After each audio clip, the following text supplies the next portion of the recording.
Sistem pendidikan negara juga perlu terus diperkasa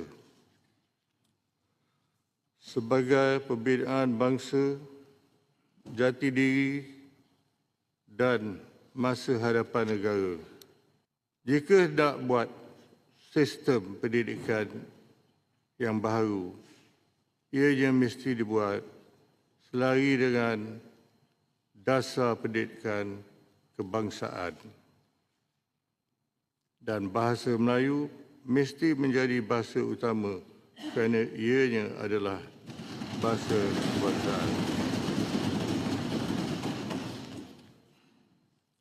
Oleh itu, sebarang usul untuk mengiktiraf apa juga sistem pendidikan lain mesti terima bahasa Melayu dan sejarah Malaysia.